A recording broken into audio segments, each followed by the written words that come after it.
Am 13. Mai 2024 habe ich hier meinen Hausbau gestartet und damit auch die Baudokumentation auf YouTube. Wir mussten viel Erdmasse abtragen und abtransportieren, um die Ausgangslage für das Fundament zu schaffen. Dennoch haben wir es geschafft, den dreistöckigen Rohbau in den Hang zu setzen. Der Dachstuhl und die darauf folgende Dachdeckung haben dem Haus den Hut aufgesetzt. Und mit den fast komplett montierten Fenstern haben wir wieder einen riesengroßen Schritt in Richtung Fertigstellung gemacht.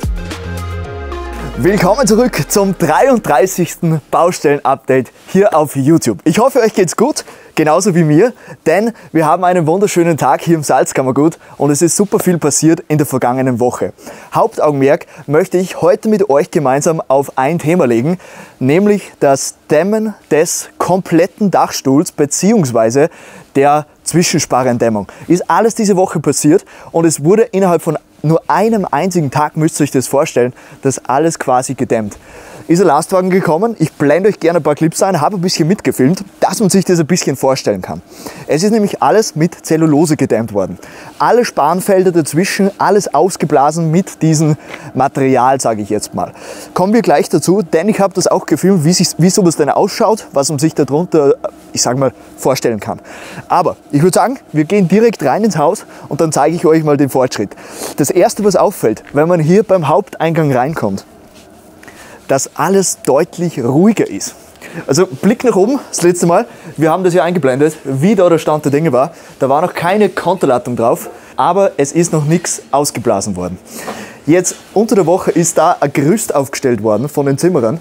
Die haben quasi die Konterlattung noch angebracht und war dann auch infolgedessen für die, ich nenne sie jetzt mal Ausblaser, für die Ausblaser ist es quasi auch schon gemacht worden, damit die eben auch hier zur Dampfbremse kommen. Da kommen wir zu mir hoch und führen wir mal speziell da hinten ins Eck. Da hinten seht ihr nämlich diese viereckigen Pickel.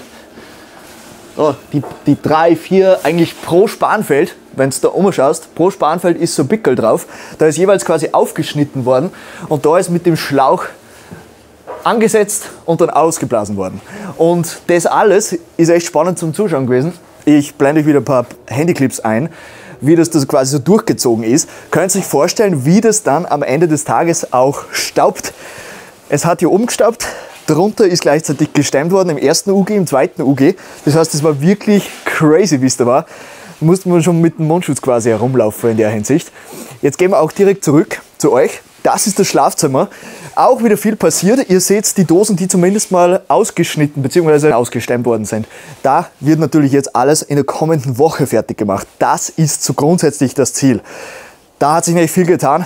Zeittechnisch alles ein bisschen verschoben, sage ich jetzt mal. Stand der Dinge ist folgender. Wir werden es nicht mehr schaffen, jetzt vor Weihnachten wirklich die Vorarbeit leisten zu können. Was heißt das? Das Zuschmeißen von den Leitungen. Also Elektriker oder Installateur, alles was gestemmt worden ist, werden wir nicht hinbekommen, dass wir das vor Weihnachten schaffen. Das heißt, wird alles ab dem 13. oder 12. Jänner ist es, glaube ich, in der Woche, wird dann damit begonnen, wird eine Partie hergeschickt und dann wird wirklich von ganz unten bis oben alles miteinander abgeschlossen und ausgeworfen. So ist der Stand der Dinge dabei. Ist leider ein bisschen hin und her gewesen. Ihr könnt es euch vorstellen, wie wir hier waren, ist es natürlich alles besetzt gewesen. Die Zimmerer waren da, die Zimmerer waren angerichtet. Es waren die Isolierfirma war da mit dem Lastwagen, mit ihren Rohren und das ganze Zeug. Servus, grüß dich! So, das war jetzt der Braschl von der Baufirma Brandl und zwar Zimmerei. Hat natürlich auch geschaut, wie der Stand der Dinge jetzt mittlerweile ist. Ihr schaut jetzt, wie ihr wisst, rein hier in den Wohn-Ess-Bereich. Da oben alles abgeklebt. Ihr könnt mittlerweile den Giebel der Wiederkehr sehen. Alles mit der Konterlattung fertig abgeschlossen. Logischerweise, denn das ist dann alles im Zuge von dem Ganzen ausgeblasen worden mit der Zellulose. Ich blende euch jetzt einen Clip ein, dann seht ihr mal, was das für ein Material ist. Also, ich hoffe, das geht von der Helligkeit. Seht ihr das? Das ist so ganz leicht, ganz flockig. Keine Ahnung, wird wahrscheinlich irgendwas, es schaut aus wie Zeitungspapier oder sowas. Irgendwas Ökologisches in der Hinsicht einfach sein. Früher Ich habe auch keine Ahnung darüber gehabt, muss ich ehrlich sagen. Ich habe geglaubt, das wird irgendwie hart oder so. Dann war meine erste Überlegung, okay, wenn das jetzt komplett hart wird dann am Ende des Tages, dann kann ich ja keine Leitungen verlegen. Da müsste ich alles in der Lage der Konterleitung verlegen. Da müsste die Konterleitung aber dann dementsprechend natürlich auch dick sein, damit das zwischen Rigips und zwischen Konterleitung drauf geht. Aber es ist ja weich, von dem her kann man das gut da dazwischen quasi einfadeln oder einfädeln auf Deutsch. Dann könnte man quasi hier einfach reinfahren, so, zack, und dann hat man da den Schlauch drinnen und kann wirklich hinfahren, wo man hin möchte. Denn wie ihr wisst, hier kommt ja die Küche her, da kommt die Kücheninsel her, da wo ihr jetzt steht, da kommt der Esstisch dann her und da drüber, seht ihr, da wird dann irgendwo die Lampe herkommen. Wir wissen jetzt natürlich grundsätzlich schon, wo sie hinkommt, aber man kann da wirklich nochmal auch 10 cm, 30 cm, wo auch immer man hin möchte, nochmal woanders hinfahren und dann hat man die Leitungen wirklich da, wo sie hinkommen sollen. Da kommen wir jetzt auch zu einem spannenden Punkt. Wir machen das vielleicht in der Phase jetzt über Weihnachten mal, dass ich euch durch eine Visualisierung des Hauses durchnehme und euch wirklich das Interior wirklich auch im Detail zeige. Dann versteht ihr vielleicht mehr, was ich jetzt sage. Aber ihr seht hier diese spezielle Situation mit der Dachschräge von oben nach unten. Und ihr seht hier die beginnende Dachschräge dann später mit Fußbodenaufbau auf 1,83 m. Vorher war die Überlegung, hier auch noch eine nach oben leuchtende LED-Beleuchtung, eine indirekte Beleuchtung hier anzubringen. Quasi dann hier rüber zu fahren und dann hier hoch, die Schräge hoch auf 2,52 m sowas, beziehungsweise 2,40 m und dann hier diese schräge Beleuchtung. Aber jetzt ganz ehrlich gedacht, ich glaube, das schaut nicht so fein aus, das schaut nicht so cool aus. Deswegen werden wir es ein bisschen anders gestalten. Wir werden hier rüberfahren. Und dann wird diese gesamte Seite nicht beleuchtet, zumindest nicht indirekt beleuchtet. Genauso wie die Seite hier hinter euch, logischerweise, hier über dem Terrassenelement und auch hier oben beim First und so, da wird nichts beleuchtet, das bleibt alles so wie es ist, weil ja alles grundsätzlich gut durchleuchtet ist und beleuchtet ist. Durch das Licht hier, durch die Pendelleuchte hier, dann aber auch nochmal hier, denn da könnt ihr sehen, da wird anders als in den anderen Stockwerken nochmal eine Wandleuchte herkommen. Und vielleicht werden wir sogar da oben auch nochmals durchhängen lassen. Hat jetzt nicht so wirklich einen praktischen Sinn, ist mehr eine ästhetische Geschichte. Wäre auf jeden Fall cool, wenn da noch irgendwas so den Platz hier drinnen finden könnte. Jetzt, wo ich drüber nachdenke, Josie, weißt du, was das sein könnte? Das wäre ein Platzl für ein Hirschgeweih. Das wäre ein Platz für ein Hirschgeweih da oben. Das wäre echt cool. Das würde passen. Mein Vater ist ja Jäger, der sucht sowieso schon die ganze Zeit nach einem Platz, wo er irgendwie ein Hirschgeweih aufhängen kann. Von dem her, das wäre eigentlich eine coole Geschichte, wenn da herum eins war. Das würde auch praktisch und vom Design, glaube ich, gut dazu passen generell. Da werden wir noch reden. Das wird vielleicht Wirklichkeit werden. Ebenso hat sich eine Position geändert hier drinnen. Kommt mal zu mir, hier vorbei, da schauen wir gleich hoch, und zwar in den Dachboden. Ist ja mittlerweile alles gedämmt und somit eigentlich grundsätzlich abgeschlossen, sage ich mal. Da kommen wir rein in das Schlafzimmer. Wenn ihr euch erinnern könnt, das letzte Mal habe ich immer davon gesprochen, dass das Kopfteil hier immer bei der Dachschräge hierher kommen wird. Dann hat man quasi hier den Blick raus. Das war immer so grundsätzlich der Ansatz. Der Elektriker, also Radio Solar, die haben da das mehr oder weniger übersehen, sage ich jetzt mal, und haben hier die Stecker neu gestemmt. So wie es quasi unten auch ist. Ist ja grundsätzlich kein Problem. Man könnte die sofort wieder zuschmeißen, macht man es halt da und dann ist das erledigt. Ist ja noch nichts verlegt. Da hätten sie sowieso vorher noch mit mir gesprochen. Bin ich aber dann hier reingekommen, war natürlich das Thema.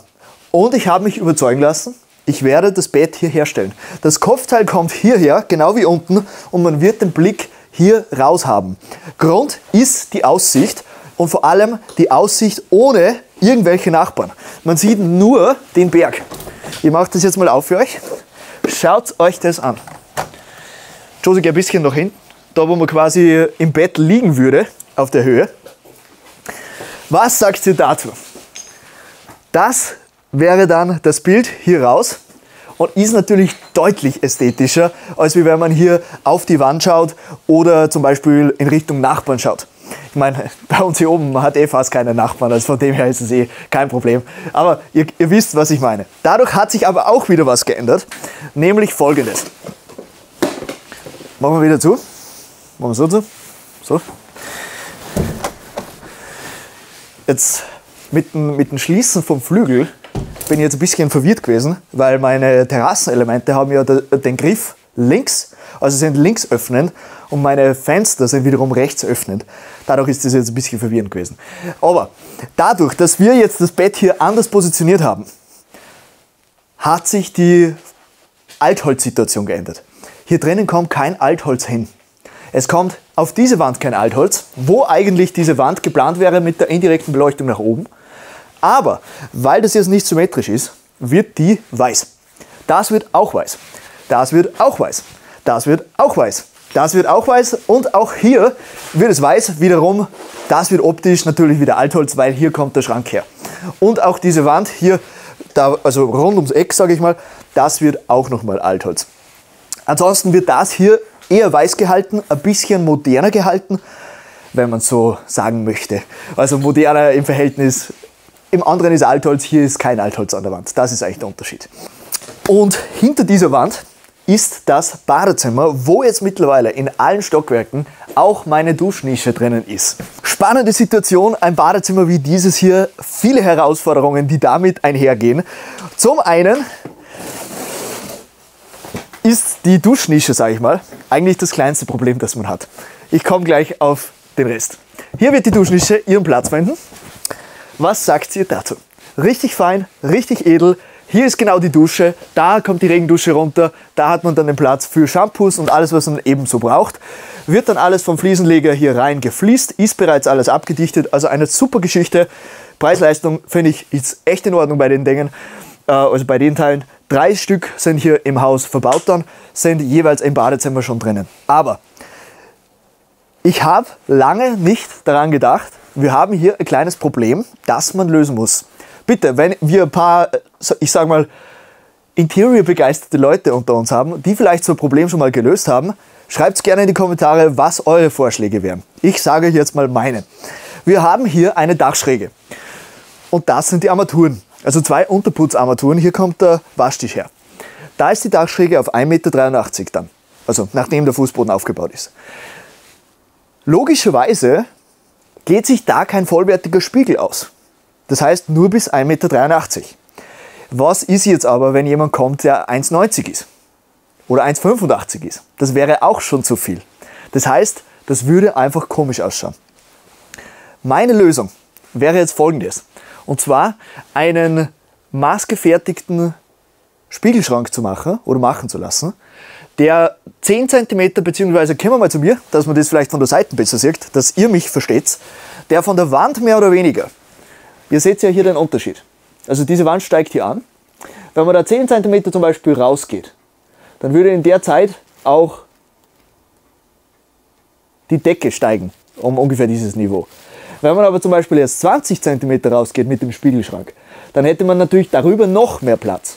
Das heißt, der Spiegelschrank hier oben schief gestaltet, vorne bis oben alles mit Glas bzw. mit Spiegel, dann ungefähr bis her, dann hätte man bis, ich sage mal 1,90 auf jeden Fall, einen Spiegel, wo man sich auch dann im Spiegel sieht, wenn man jetzt zum Beispiel sehr groß gewachsen ist. Also mit 1,90, vielleicht sogar 1,95, was sich ausgehen würde.